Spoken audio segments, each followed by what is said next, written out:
Good morning mga ka-farm ko, yung mga farmer dyan. Magandang umaga po sa lahat.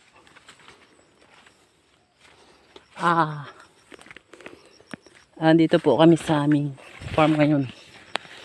Tingnan nyo po ang aming harvested opo mga kadaks, mga ka-farm. Tapos po kami ngayon ay pitas naming araw, Bernice o Martis po, Martis, mga kadaks. Yun pong view ng aming farm. Yun ang upo namin ibaw. Yun.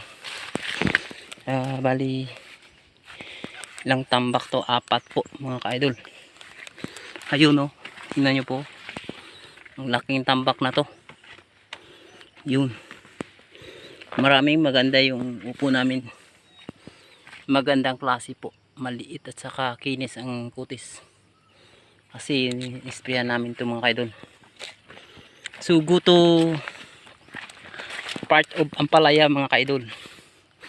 So magandang umaga dyan sa inyo lahat. Shout out sa mga lahat na aking taga subaybay sa aking video.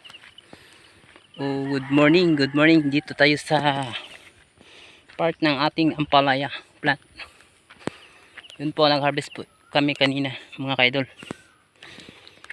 Simula na po kami sa aming pitasing sitaw ngayon kasi tapos na yung aming pitas ng Ampalaya. Yun po, aming Ampalaya pitas. Mahigit po 4 na sako po ngayon ang aming harvest. Konti dati noon marami-rami. So by the way, go to another part of plant, sitaw plant. Mag-harvest po kami ngayon mga ka-idol. Yun lang tira, talong, tapos na po. Meron kaming talong po sa aming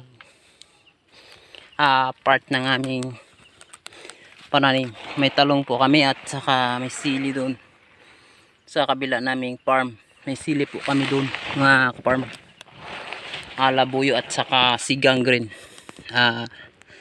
Magandang umaga po sa inyo lahat. Tingnan nyo po ang aming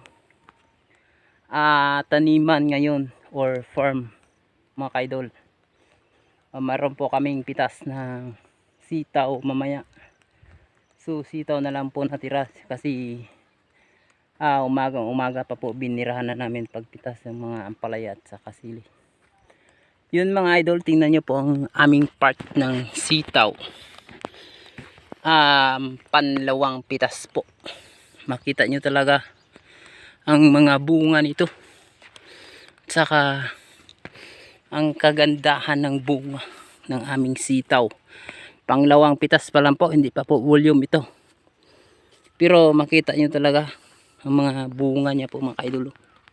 Tingnan nyo po mga gilid ng kanyang idas or tudling.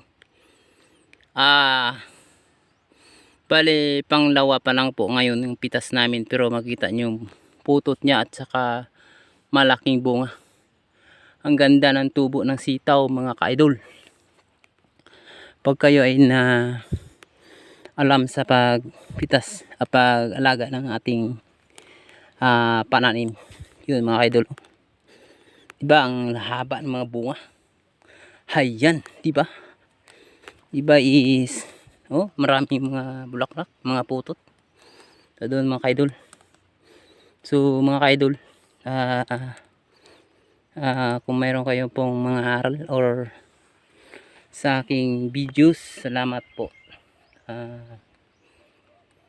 Huwag yung kalimutan na mag-subscribe sa aking channel. So ito po yung pananim namin, ito po ang ma-share namin sa inyo. Salamat and God bless you. Bye bye.